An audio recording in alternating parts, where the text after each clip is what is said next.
Olá, tudo bem? Então, hoje estamos aqui para estudar mais um pouco a palavra de Deus e falando da lei de Deus antes do Sinai. Muitas pessoas acreditam que a lei veio a existir só no período de Moisés, no Monte Sinai. Mas a palavra de Deus nos deixa evidências claras que a lei já existia bem antes que o povo de Israel se formasse aqui nesta terra. Nós vamos ver aqui em Romanos capítulo 4, versículo 15, que nos diz assim: porque a lei suscita a ira, mas onde não há lei, também não há transgressão. Então a Bíblia diz que se não há lei, não há transgressão. Por quê? Se não há lei, não há transgressão.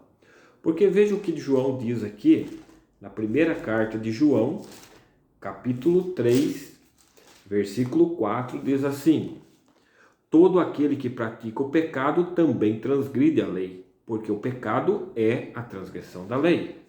Então, Paulo e João estão falando em harmonia. Paulo diz que aonde não há lei, não há pecado. E João explica por quê. Porque o pecado é a transgressão da lei. Então, para existir o pecado, necessita existir uma lei. E nós vemos lá no livro de Gênesis evidências claras da existência da lei, já em Gênesis, no capítulo 26, versículo 5, nos diz assim: porque Abraão obedeceu a minha palavra e guardou os meus mandatos e os meus preceitos, os meus estatutos e as minhas leis. Então vemos Abraão aqui guardando a lei de Deus, os estatutos, seus mandatos. E se alguém quiser comparar com Êxodo, com Deuteronômio capítulo 11, versículo 1, vão ver que estamos falando as mesmas coisas. Vamos ver a evidência desses mandamentos aqui no livro de Gênesis. Gênesis capítulo 5, 35, versículo 2 nos diz assim: então disse Jacó à sua família e a todos os que com ele estavam: lançai os deuses estranhos que há em vosso meio, purificai-vos e mudai as vossas vestes. Então lançai para fora os deuses estranhos. Quer dizer o quê? Como diz o primeiro mandamento: não terás outros deuses diante de mim. Então Jacó está obedecendo o primeiro mandamento, lançando fora os deuses estranhos e obedecendo ao único Deus verdadeiro.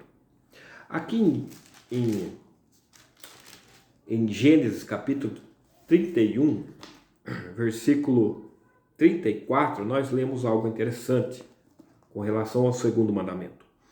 Ora, Raquel havia tomado os ídolos do lar e os puseram na sela de um camelo. Estava sentada sobre eles. Apalpou Labão toda a tenda e não os achou. É interessante aqui que nós vemos aqui que Raquel roubou os ídolos do pai. E o que diz o segundo mandamento? Não farás para ti imagem de escultura. Então a proibição dos ídolos já existia aqui. E Jacó sabia. E Jacó não aprovava essas coisas. Por isso que lá no capítulo 35, ele disse para lançar fora os deuses estranhos, porque ele não aceitava esse tipo de culto com imagens de escultura. E pela influência do pai, Raquel acabou levando e depois nesse momento então desfazendo dele. O terceiro mandamento fala para não tomar o nome do Senhor teu Deus em vão. Em Gênesis 28, verso 17, nós encontramos uma experiência interessante de Jacó, quando fez ali a sua cama com uma pedra, e depois ele então teve uma visão da escada vinda do céu, e ele acordou e teve medo. Ele falou: esse não é senão a porta do céu. Então esse temor, essa reverência pelas coisas de Deus demonstra uma obediência ao terceiro mandamento, que diz não tomar o nome de Deus em vão. A prática de honrar o nome de Deus, invocar o nome de Deus, começou no tempo de Sete. Nós encontramos isso em Gênesis capítulo 4, verso 26, onde fala que ali começou a ser invocado o nome do Senhor. Então nós conhecemos pela história e tradição judaica que esse nome pelo povo de Deus sempre foi reverenciado.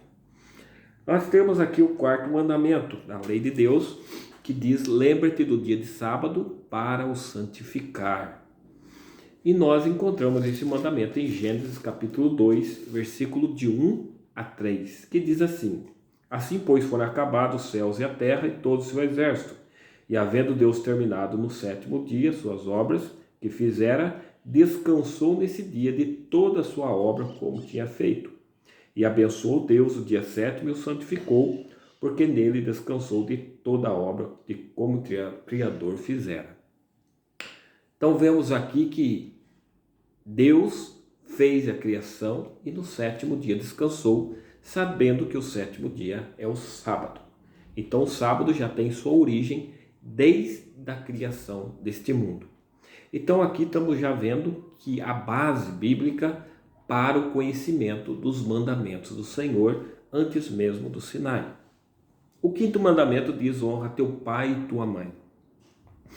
Nós vemos na experiência de Gênesis capítulo 9, versos 20 a 29, a experiência de Noé, quando ele se embriagou com vinho, e Cã, então, chegou ali, viu seu pai nu, que ele havia se despido de sua roupa, e ele vai chamar seus irmãos para que venham ver o seu pai e na sua vergonha. Isso resultou, então, numa desonra ao seu pai, e ele, então, foi amaldiçoado por Noé, vendo aqui claramente que já existia a evidência deste mandamento, desta ordem, porque senão ele não seria amaldiçoado, castigado por aquilo que ele não conhecesse. Nós temos também o sexto mandamento que diz: não matarás. E nós encontramos essa experiência no livro de Gênesis capítulo 4, aonde aparece Caim matando seu irmão Abel. E depois mostra Deus castigando Abel por ter assassinado seu irmão. E se ele recebeu esse castigo, é porque ele já conhecia este pecado e sabia que isso não era correto fazer, porque Deus não aplicaria um castigo àquele que não conhece. A própria Bíblia diz que se a pessoa ela é ignorante com relação àquilo que ela não conhece, Deus não leva em conta o tempo da ignorância. Então, por Caim ter recebido esse castigo, ele tinha conhecimentos claros de que Deus não aprovava isso e que isso era pecado. Nós temos o sétimo mandamento que diz: não adulterarás. E nós temos uma experiência aqui muito clara, na palavra de Deus, aqui em Gênesis, capítulo 39, versos 7 a 9, diz assim: aconteceu depois dessas coisas que a mulher de seu senhor pôs os olhos em José e lhe disse: deita comigo.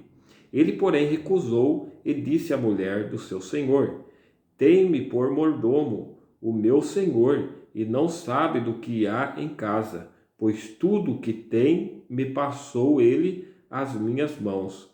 Ele não é maior do que eu nesta casa, e nenhuma coisa me vedou senão a ti, porque é sua mulher. Como, pois, cometeria eu tamanha maldade e pecaria contra Deus? Então veja que José ele tinha uma visão clara do pecado: não adulterarás, porque ele diz: pecaria eu contra Deus, como ele sabia que era pecado tomar a mulher do próximo. É porque ele já tinha consciência que isto não agradava a Deus. Então estamos vendo aqui já vários mandamentos que estão explícitos aqui no livro de Gênesis, bem antes do Monte Sinai. Depois nós temos o oitavo mandamento que diz: não furtarás. E a palavra de Deus nos mostra aqui no livro de Gênesis, capítulo 31, nós temos também a evidência deste claro mandamento. E nós temos aqui Gênesis 31, versículo 30, que diz assim: e agora que partiste de vez, por que tens saudade da casa de teu pai? Por que me furtaste os meus deuses? Então Labão veio questionar a Jacó, Olha, você me abandonaste, está indo embora porque tem saudade da casa do teu pai, mas por que furtaste os meus deuses? Então, tinha a noção do furto, sim, e que isso era errado, com certeza. Tanto é que Jacó falou: olha, eu não roubei nada, e você pode procurar. Aquele com quem você encontrar, os seus deuses, pode matar, ele vai morrer. Então veja bem que existia um castigo muito grave para aquele que havia praticado furto. Mas como pode castigar alguém se ele não conhece sobre este mandamento? Então há evidências bíblicas a respeito disso. O 9º mandamento diz: não dirá falso testemunho. Quando nós vamos em Gênesis capítulo 10, do verso 10 ao verso 20, nós temos uma experiência de Abraão chegando no Egito e, por medo que ele fosse morto pelo rei do Egito, ele então mente para o faraó ali que ele era irmão de Sara. Então o faraó ali toma ela como esposa e Deus então o castiga com praga. Então vemos ali que esse mal que ele praticou desagradou a Deus, porque ele disse falso testemunho, ele falou mentira. E isso Deus não aprovou, trazendo um castigo sobre ele. E levou uma repreensão muito dura de Faraó, que Abraão havia mentido ele, por isso ele havia tomado a esposa, a Sara, como esposa. Então vemos aqui que de fato Deus não aprova aquilo que é errado. E nós temos aqui então o 10º mandamento, que diz: não cobiçarás. Esse mandamento fica bem claro aqui em Gênesis, no capítulo 3, quando Deus proíbe o casal de tomar a árvore do conhecimento do bem e do mal. Mas houve o desrespeito aqui ao ponto de Gênesis capítulo 3, versículo 6, dizer assim: vendo a mulher que a árvore era boa para se comer, agradável aos olhos, e a árvore desejável para dar entendimento, tomou-lhe do fruto e comeu, e deu também ao marido, e ele comeu. Então veja aqui, primeiro houve a cobiça do que aquele fruto poderia dar. E então depois veio a prática do pecado, que era de respeitar a Deus. Então vemos aqui claramente pela palavra de Deus que a lei de Deus ela existiu bem antes do Sinai, mas de uma forma gravada na mente e no coração do ser humano. E depois do cativeiro, os 400 anos ali no Egito, eles esqueceram dos mandamentos de Deus e Deus agora os reafirmou no Monte Sinai, passando através das escritas em tábuas, para que ali ficasse como testemunha aquele povo durante a sua vida. Queridos irmãos, queridos amigos que estão assistindo, a lei de Deus ele é o fundamento de todo governo sólido. Por isso devemos obedecer essa lei, porque ela é eterna e ela sempre existirá. E eu convido a você hoje a tomar essa decisão de aceitar a lei de Deus e pôr em prática em sua vida. Vamos orar. Querido Deus, obrigado por esta mensagem. Obrigado por todos que estão assistindo e que possam compreender e colocar em prática a Tua palavra que nos protege contra o pecado. Fique conosco, Senhor, e nos abençoe em nome de Jesus. Amém.